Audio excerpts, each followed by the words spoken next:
so that it becomes functionally impossible for anyone to, in a predatory way, approach any of our victims and try to buy their house out from under them while they're struggling or suffering. So we enhanced penalties to a year in jail and $5,000 fine if people approach in a predatory way, or they approach anyone unsolicited, which I view as predatory at this point, to sell their property.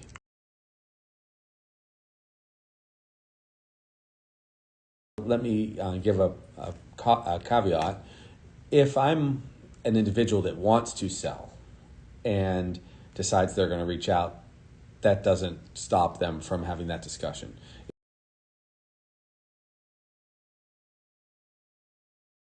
We want to keep this land in the hands of local people, and we want to give them at least a chance to decide whether they'd like to build back.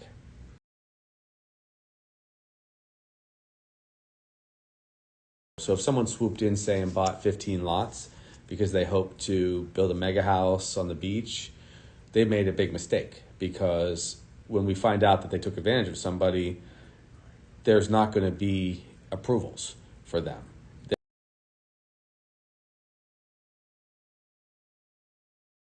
We want to build the way that the people of Lahaina want. So the state's not going to make any move or take any initiative to build anything unless it's what is asked for by the community. And that's our approach. So when I said that we'd be willing to buy land, it would just be if it was at the request of the community to protect it from being sold off to the mainland.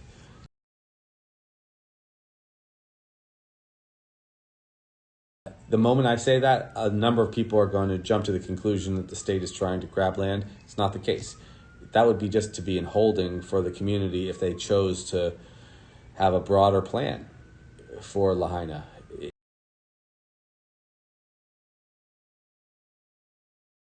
My primary objective here on day 23 is putting together the phase 2 housing plan so that people remain sheltered, safe, and have stable housing for the next 18 months. That's the main thing. There's a lot going on.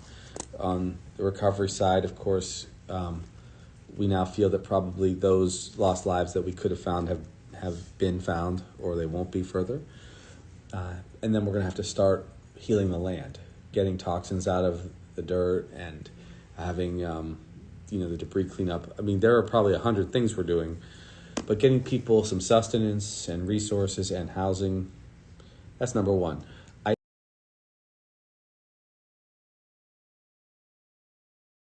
I am advancing now the discussion about when West Maui will open again beyond Lahaina, because we want to protect the economy for everyone who's working.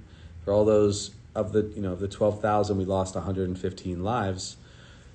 The rest of the individuals need to go back to work so they can support their families, so they can pay for new clothing and whatever we can't find, in the form of a gift.